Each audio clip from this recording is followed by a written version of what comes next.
미나상, konnichiwa.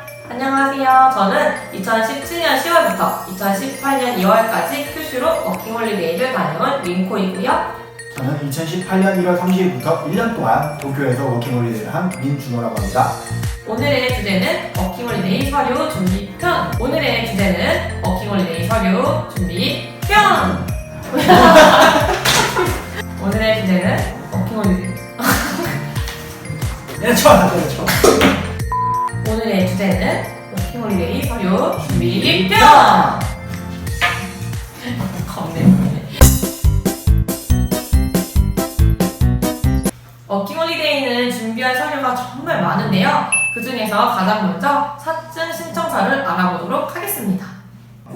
굉장히 어려워 보이지만 사실 이렇게 하나하나 뜯어보면은 이 정의 첫 번째로 알아볼 거는 입국항 그리고 이용 선박 또는 항공 편명인데요. 입국항은 그냥 정말 내가 가고 싶은 곳으로 적으면 되세요. 저는 그래서 오키나와에 있는 나하공항을 적었고요. 그 다음으로 항공 편명.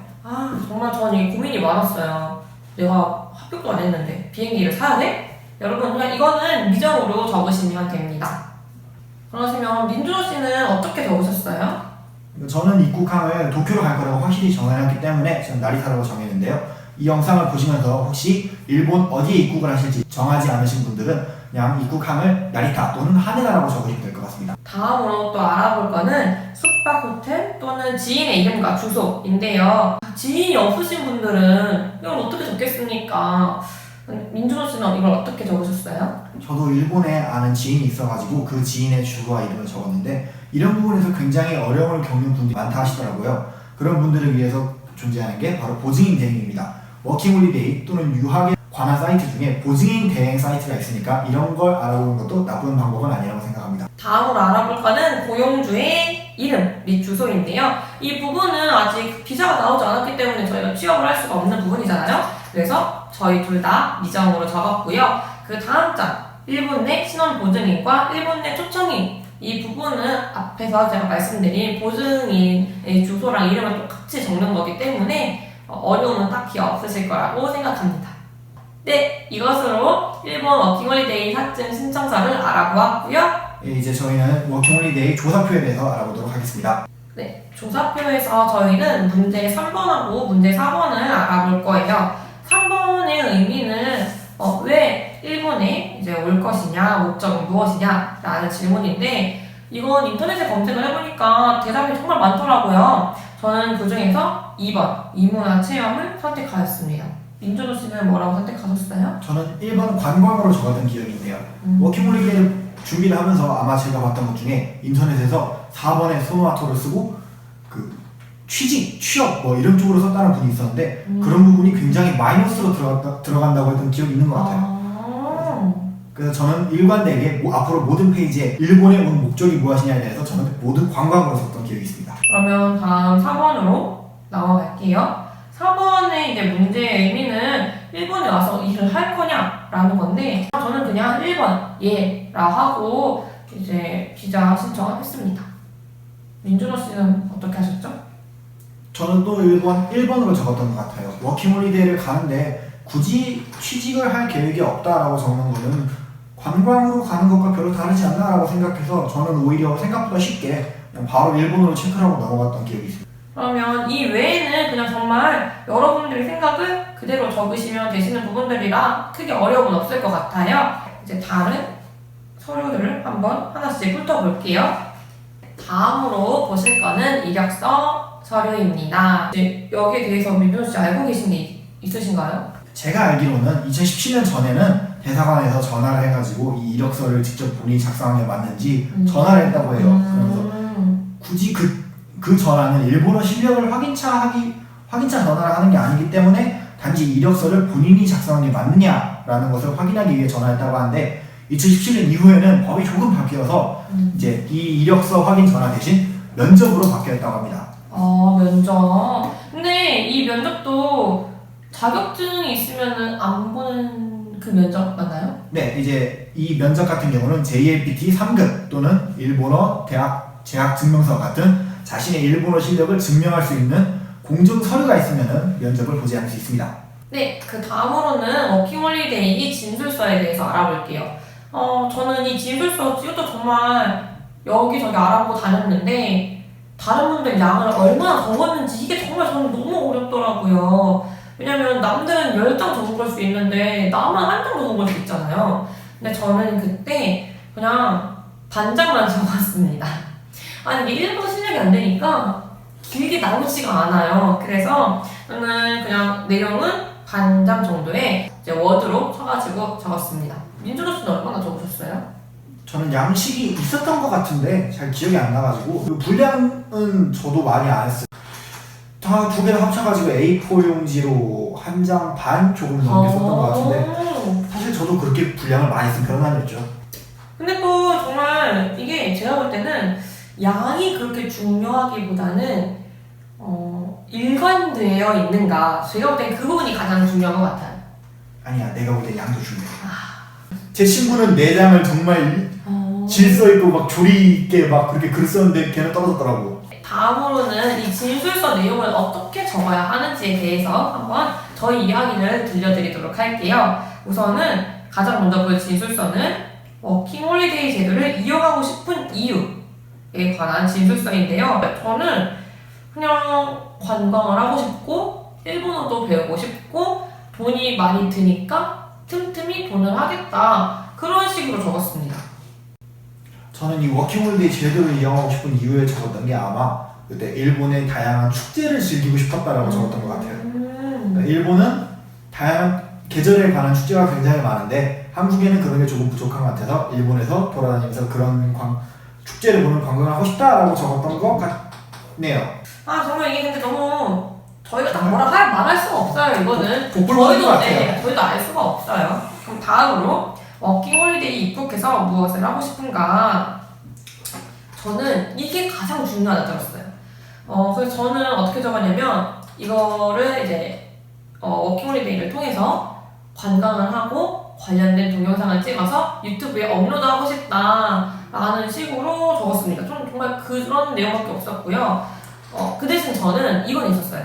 여름에는 오키나와를 갈 거고 가을에는 이제 본토로 넘어가겠다 뭐 이런 식으로 계절의 흐름에 맞게끔 쓰기는 했어요. 준호 씨는 이걸 어떻게 적으셨어요? 저는 이거 적어보면서 되게 진짜 정말 많이 고민했던 기억이 있는데 왜냐면은 제가 생각하기에는 이거 워킹홀리데이 제도를 이용하고 싶은 이유하고 워킹홀리데이 입국에서 무엇을 하고 싶은지 딱 이 두 개를 봤을 때 제가 생각하기에는 이 두 개 차이가 없어 보였거든요. 저도 진짜 아니 무슨 차이를 적으라는 거야? 저는 딱 그 세 번째 이제 워킹홀리데이 제도를 이용하고 싶은 이유는 관광을 하고 싶다, 축제에 가서 뭘 하고 싶다라고 정말 추상적인 걸 적었고 이제 네 번째 워킹홀리데이 입국에서 무엇을 하고 싶은가 딱 이 부분은 똑같은 내용인데 1월은 어디 축제에 갈 거고 2월은 어디 축제에 갈 거고 3월은 이런 식으로 정말 시간 계획표처럼 계획을 착실히 짠 거를 써서 넣었던 것 같아요.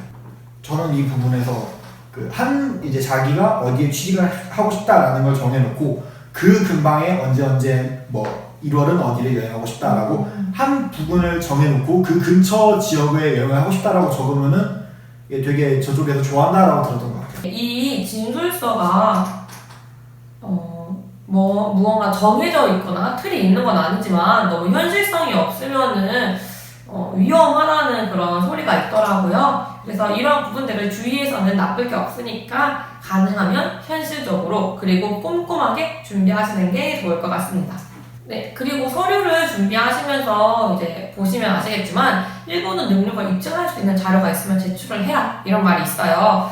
JL, PT가 해당이 될 텐데 안타깝게도 제가 공부를 못해서 자격증이 없었습니다. 불량 학생이에요. 네. 그래서 제가 생각을 해낸 게 뭐냐, 이게 대행학원에서는 자기네들이 이 학생은 A1 수준의 수업을 듣습니다 뭐 이런 확인서를 내준대요. 나 잘됐다, 나도 일본어 학원 다녔는데 그걸 가가지고 N2 수업 들었으니까 저도 확인증 떼어주세요, 워킹홀리데이 쓸 거예요 했더니 바로 아시더라고요. 그게 어떤 건지 바로 그냥 써주셨습니다. 그래서 만약에 자격증이 없는데 일본어 학원 수업을 들었다 하시는 분들은 찾아가셔서 떼어달라고 하시면 아마 바로 떼어주실 거예요. 그분들은 일일문학과를 믿으시는 거죠? 믿을 게 못 되는 것 같아요. 링코시 일본어 실력 보면은 전혀 믿을 게 못 되는 것 같은데 왜 그런 걸 믿는 건지 도저히 이해 못하겠습니다. 오늘 한 말. 미라이가 프라이.